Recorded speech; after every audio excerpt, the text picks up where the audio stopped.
What to look for during a tornado. Green or black sky and hail. If there's a watch or warning, then hail should be considered as a real danger sign.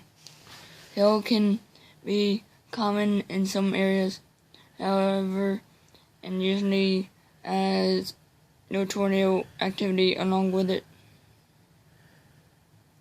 Clouds moving by very fast, especially in a rotating pattern or converging toward one area of the sky. The sound of a tornado has been likened to that of both railroad trains and jets.